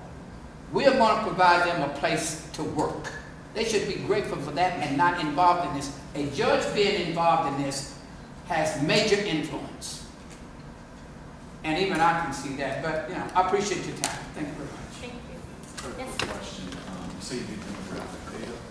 What's your title? I'm the strategic planning manager in the planning and budget office. Yeah, so I just don't understand, like, for me, because I do statistics and get that stuff for a living as well, and they're very important knowing a lot, as much as you can about, you know, as many compliance. But for this, I mean, the firms, technically, that wouldn't be the need. The need would be the people accessing it. It And is. so how come we can't go through the docket and sample how many people from the CPS division are coming from what area of Boston? I would date this figure that a large percentage are coming from certain areas. And they're strengths. We could do that. It'd have to be on because it's at the discretion of the elected official who's over the documents that control that. I don't have access to all important information because of the confidentiality of some of those aspects. So sometimes we can get good data and sometimes we can't. It depends on what we're tracking at the time. I could try to see if there's more information that I can get through our justice planning group because they have a little more access than I do, right? But this is not really, this is geared towards what would happen if we move. And one thing that we want to make sure that people understand is we don't believe that this is going to create a mass migration to a new area and stimulate development. What we do, because we already have moved part of our courts south of the river, and they've been down there since 1998, 97, when Gardner Betts was redeveloped down there on South Congress. Our juvenile courts are down there. And again, it's not a huge pull. The issue is that this industry represents about a third of the Class A office space that's downtown. It is an economic stimulus for downtown. We're not going to pull that away from downtown to stimulate new jobs. What we will probably do is pull traffic, right? So there may be some induced spending that occurs around this building moving. There'll be, you'll need food services and you'll need some other types of services. But the major industry hub is not likely to move with us, right? I agree with that. Okay, so that's kind of the point of this. I'm sorry if it seems misrepresented. I'm confused. You said it's Hold not on, going to move with you? other people asking questions. Right, yes, sir. First of all, I'm concerned that there were any consideration given to the fact that as a private investor, I'm going to buy land lease rather than buying the land itself, and how much that would be worth to me to own those buildings myself downtown. Was any consideration given to how much that would be the county, we can move the whole project somewhere else, and send the taxpayers for the move? The issue is that it really doesn't save the taxpayers a great deal of money. Was that even looked into? Yes. How much that land worth to someone? Because I believe we bought this based upon what it was projected to do. So now, and that was what, 6 years ago? 2010, right. 5 years ago. So right. at that rate, we were projecting what it was going to be valued at. Well, it's grown exponentially since then. So if we looked at what private investors say we're going up 15 floors in 2 different areas, we do on both those lots, what it was worth then, and run that back into something viable and somewhere else and put it into somewhere else. This, the net, yes, it is considered, and it will be considered in negotiations of the ground lease, even at this site. But the net on this real estate transaction for us is maybe $6 million, maybe.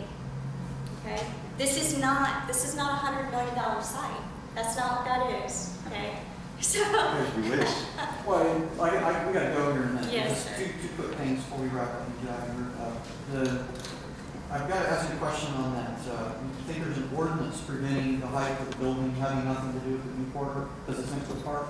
It's not. It's not. I've got it. Where is that in the code? What law? We can send it to you.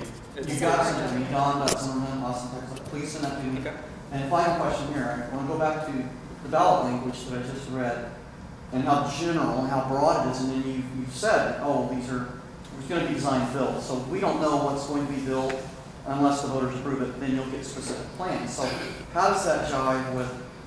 It absolutely has to be on this piece of dirt. If we don't even know exactly how high it would be. The cost issue is driven by this site. Okay, we do know, we've tested enough, but we don't know our infrastructure. Okay, but hold that thought. I'm an engineer, I know something about math and building construction. Yep. And I can tell you, as sure as that sun is shining, it could be built for less money outside of downtown. Downtown is the most expensive place to build. What drives that cost? I'm not gonna get into it. I'm an engineer We'll too. do it. I'm good. Okay. I That's just- what drives the clock. One thing is the congestion of the inner city, and you have to pay money because you're gonna block off streets and you're gonna cause additional congestion. When you do a big construction project like that, businesses go out of business, right? Because of access problem. You tear the streets up. You have to redo a certain infrastructure. It is more expensive to build vertically than it is to build horizontally. That's not necessarily true. It is true. Not- I'm not- sorry, but it's true. When you have circulation patterns, secure space like this, by parsing it out, adding more shafts, more hardened surfaces in the ground. Okay, but you don't have to segregate things, that's another topic, but it doesn't have to be done that way. But it's cheaper to build this thing on cheap land, and I can have plenty of surface parking on a place that's not congested. And I don't force people to come down to the city center. And I'm asking about the ordinance, because, see, if this were a residential tower, people could choose, they could choose to purchase, you know, a residence or to rent there. They're choosing. They're not being forced to come downtown. If it's private, they choose to come downtown. And there's a world of difference between them. When you force somebody and compel them to show up, I want them to have lots of free parking and be able to get access to it easily, which I can do outside the congested city center. Yeah, so what happens today is those who are the most challenged in the court system come to the human sweat. And those that choose to hire a private judge or go to mediation don't come downtown. That's what happens today. So the folks that you're talking about are not the ones that are benefit by not coming downtown. They come downtown today. I'll just say that. So they're coming because they have to come. You're absolutely right. We are hoping that we're improving that and not diminishing access, right? But we are diminishing access, and we're going to have even fewer parking spaces. There are thousands of people coming, and just a few hundred parking So spaces. kind of on that, do you have an appendix regarding the parking, kind of the design layout, the assumptions that you're going to 500 plus or 200? We presented that in Yeah. court. I can provide you the date and time. We'll figure it out. Yeah, yes, sir. What is the expected lifespan now of the Thurman Justice Center? It was built 15 years ago, which has undersized resources, too few elevators, not enough emergency stairs, lobbies are tiny. It was not engineered to be a building that tall. The fact that they're having, how much are they having to spend to move the district attorney's office out of that building? That building was built Well, that was planned. 15 years Yes. ago, and it came $23 million over budget. And the county was at the losing end of a lawsuit with the contractors where it was a multi-million dollar Actually, we won. It did not Won the lose, lawsuit. We won. prevailed on appeal. Yeah, we prevailed in the lawsuit on appeal. It was, part of that expansion plan was to move the DAs out. We did move in 7 years late, so you're seeing them move out sooner with the completion, but the actual design of the building always planned for them to move out, to move courts in. The cost of the project, let me just say, part of what we have done on this project, right, and what we have started to do on all the county's projects, is to make sure that we are building the budget to support what it is we're planning to build, as opposed to planning to build to a finite budget. Okay, so we had a lot less work done on the Blackwell Thurman than we have on this project. We had a lot less certainty going into that escalating market than we do with this one. We know that we're in an escalating market, so we've built contingencies into this. Can you go back to the floor Yeah. plan slide? Yes.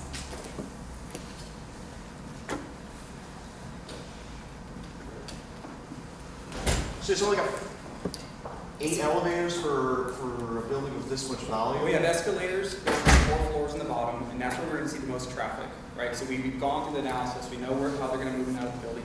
This is more than appropriate. Again, judicial is not coming through those 8. There's one on each side for them, and then we have folks coming into custody with theirs. This is just for public. Right.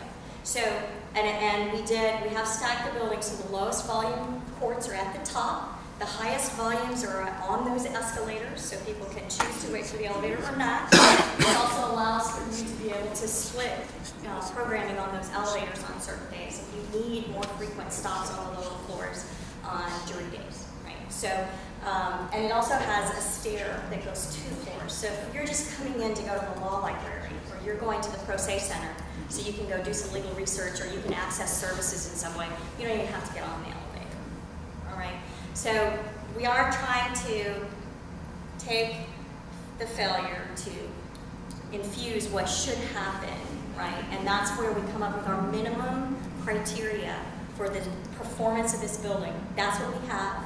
We have extensive documents on that says this building must perform a certain way or it's not acceptable to the county. I want to, if I can help just to contribute, because I was county judge when the failure occurred, that the judges in this case have become a lot more involved, insisting on being involved in the planning for this project.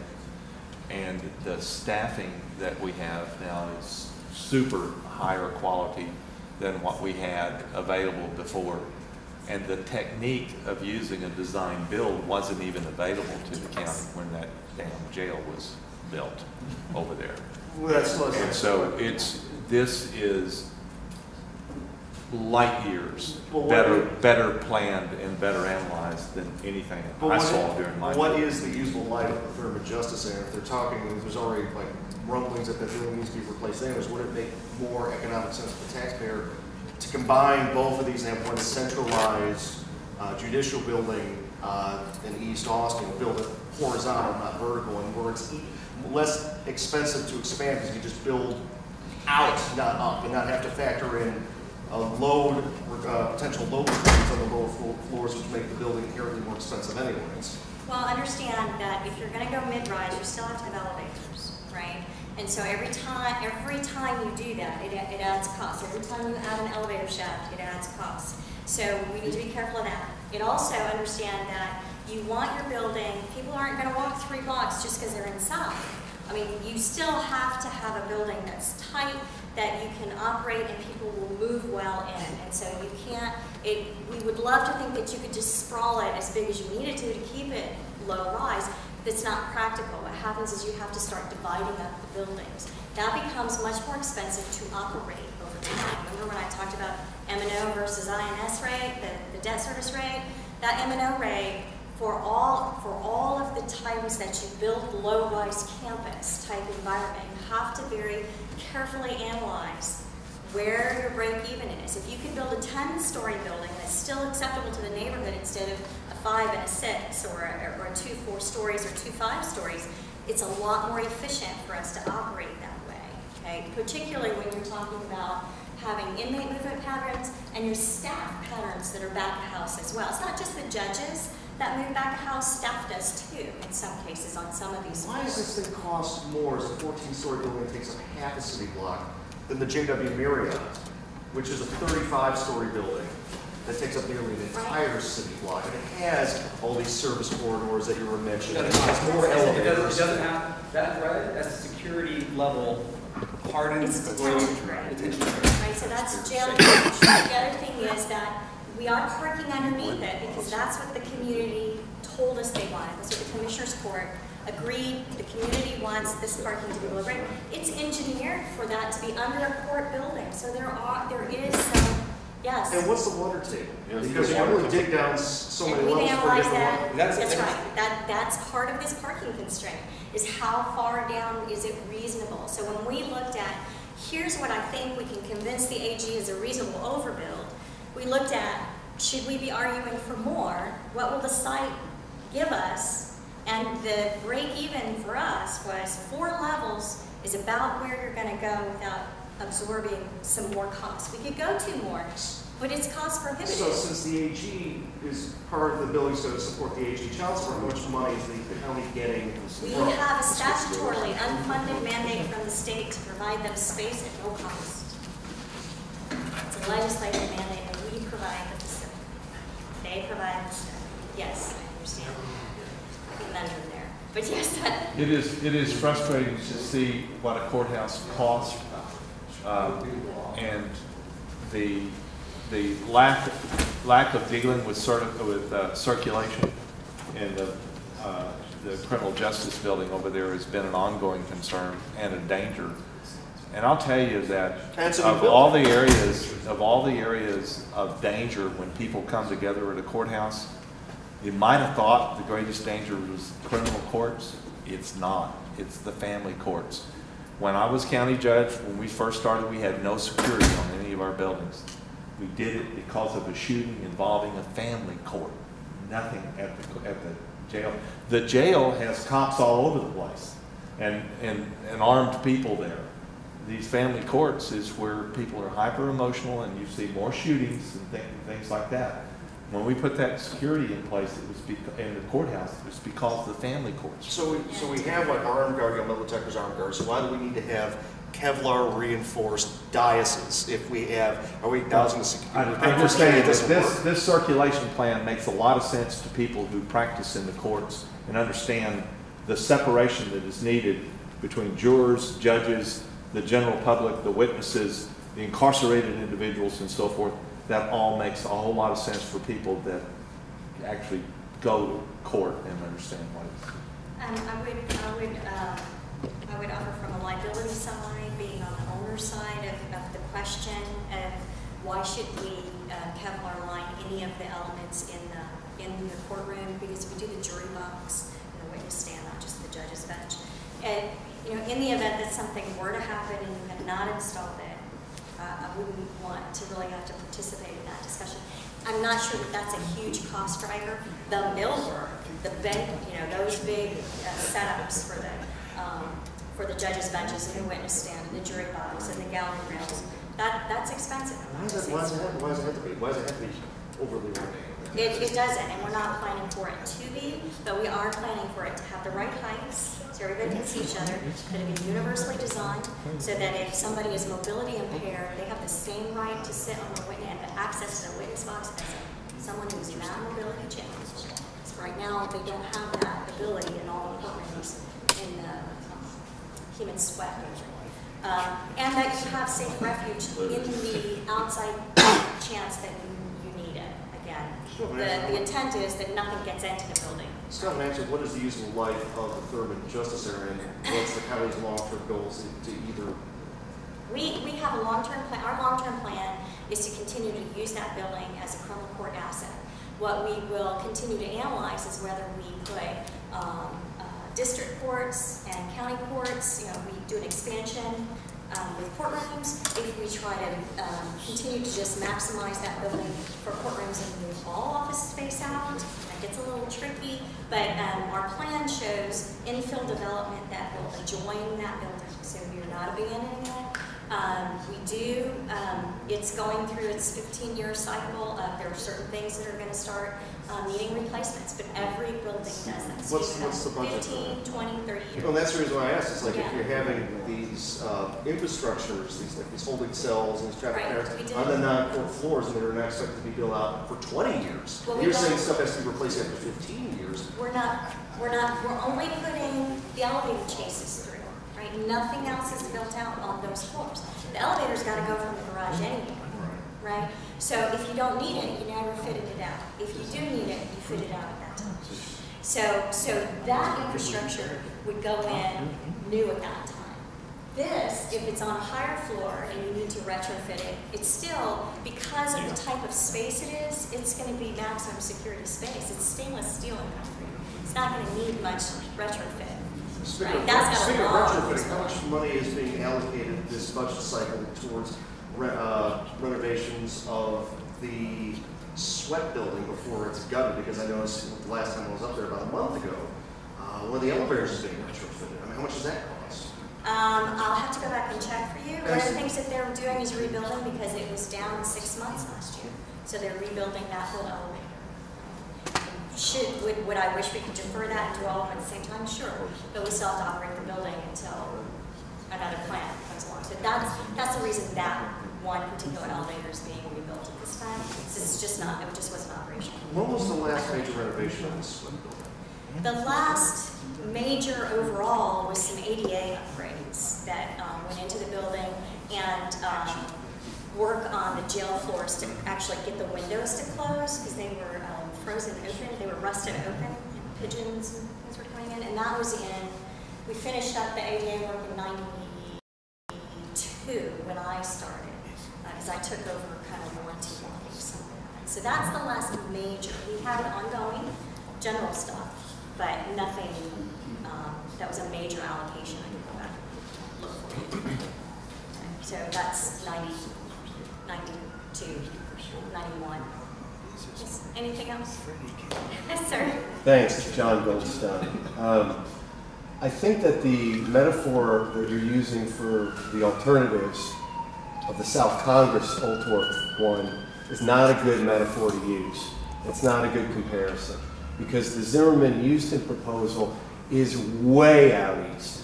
And so the idea, and I live down right near there on South Congress, that is not a good idea of, that's not really a way of looking at, are things going to move in that direction? And mine is all anecdotal because I don't have the money to find out from people, but I know that when I go to the airport annex, I'm a lot happier person than going downtown. And the question would be, what is the parking like on South Congress? And what has that done? And how much easier is it to park there? And do people like going there in comparison to going to where it was originally, all in the centralized location? So when you're using these metaphors of saying, well, South Congress, nothing moved. None of the law firms moved out there. That's true, but really under the Zimmerman-Houston proposal, we're talking about a clean slate out there. There's a lot of land. There's a lot of available things where developers might be more prone to doing something versus trying to turn South Congress Cafe into a mixed use with office. It's just not going to happen. So I would appreciate it, you know, that metaphor, just be real careful. You know how I care about process. And you guys are presenting, and you're actually advocating for, even though you're not allowed to. We've all talked about that. That's how you have to present. You are an advocate for. But you have to be really careful when you use that as a metaphor, because that's just not the only alternative that's out there. No, but I would challenge that a little bit in saying that next to our Gardner Vets location, the county purchased the Bank of America Motor Bank. That shopping center that's next to that whole area has been substantially vacant and crying out for redevelopment. For the 20 years that I've been here and been engaged in that site down there, I'm hoping something soon would come along and stimulate some of the development that we're kind of... You're talking about Congress? I'm talking about... Oh, I wouldn't worry about that. Yeah, you don't need to worry about that. But all I'm saying is, I'm suggesting... They're not asking for development there. The neighborhoods are not asking for development there. I mean, that's all, again, I'm just trying to compare the alternatives. So when we're talking about alternatives, you're doing apples to apples. And, you know, a giant green space alternative at Decker Lake is, I mean, there's just so much out there. It's just not a good comparison to say that that's like South Congress. That's all the point. And you probably never got any feedback in any of the public groups about this because nobody ever came. We did in our focus committee. We have 30 people who came, and they're But when you did your community... No, they did not. But you know what? It's pathetic. I'm usually the only person. Well, it's just ridiculous.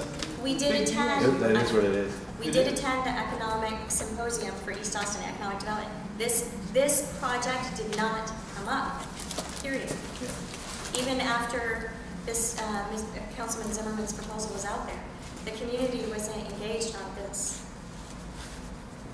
So I can't, you know. That's why we have district members, and the district supposedly gauges, and Councilmember Houston gauged some idea that maybe in that district there might be some demand out there. Again, we don't have a direct democracy. It's, you know, we elect our officials to make decisions for our districts. Thank you all for your time. Thank you. Thank you. Thank you all. No. All right. Thank you all.